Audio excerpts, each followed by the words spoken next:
evening, Zimbabwe. Good evening, everybody. Good evening. Let's open your on Dins My name is DJ Fidel. Straight out a black identity. Nyerunetse mangoma Zim dancer. Zim dancer oga. Daughter of fair. Don't distort the information. Don't. Usapewa information wrong because you think you're now on top of the world. Munhu wese pane munhu antohita obva saka usataura kuti vamwe vanhu vari kutaura I've seen imwe voice note yandanzwa chitanzi izvo maproducer nemadj ndo ari kutaura because apera hakuna munhu ambopera king man maiziya kutosiya kutoona kuti zvinhu zvanyana isusu zvisingatifayire. There are a lot of things to do in life. Tetema maprojects atechitoita wazvona vakawanda. That's what they are doing. Sagai kuti munhu wese asiya music ka atosiya music because asiya music because zvakadhakwa. No, it's not like that. That's first thing. Then second thing, inini ndinobiga Winky D. Winky D is my father. Ndiye akatondigadzirira zita. Ndiye akaita ndisvike pandira. I respect Winky D. Is the pioneer of everything.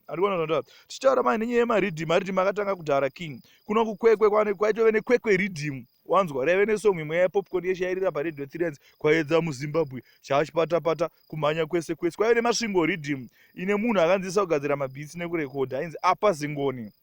Ndiye akagadzira yeye anonzi Mr Wolf ari kumasvingo right now is doing teaching and everything. Akatosiya zvemarecords. Vana T-Head vese vakagadzira maridhim. Don't like that scene. Takashanda naDaddy isusu.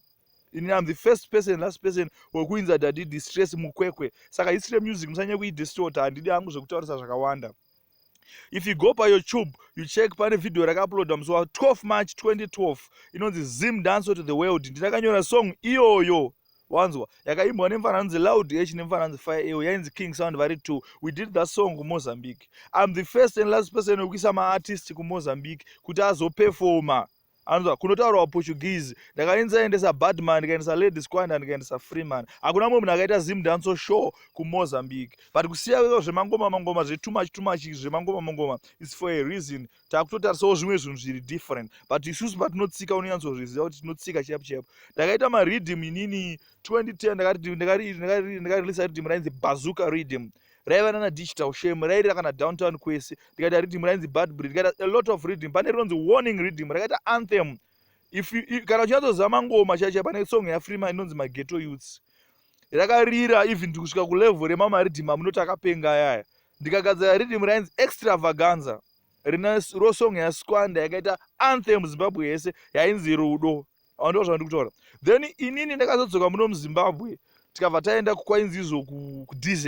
Iwe waiuya nemaartist. If you remember, you used to come nemaartist. Usina studio. Takazopinda rhythm, takazodai. Saka iwe utaura kuti iwe Zim Dance yakutaura ndeipi. Which you are saying kuti no inini mudhara, inini vanhu vari kurwadziwa neni. No, hapana kurwadziwa neyo. We don't want people kuti vamislead vanhu. That's the only thing zvatisingari. Vana vanhu kutaura vaika. Asinoda kuti unyepe. Isusu inini I respect you. You are the only person akwanza kumira mangoma. You are the only person akwanza kumira like Zim Dance, and the only person who don't respect out wakwanza kusumzira a lot of artists vabuda neChew Sport. I don't want to lie. I don't want to get that credit away from you. Fantan wakanyanya. But usanyepere vanhu kuti iwewe ndo wakatanga neZim Dance, ndo wakatanga wedre kuti Zim Dance. There's nothing like that.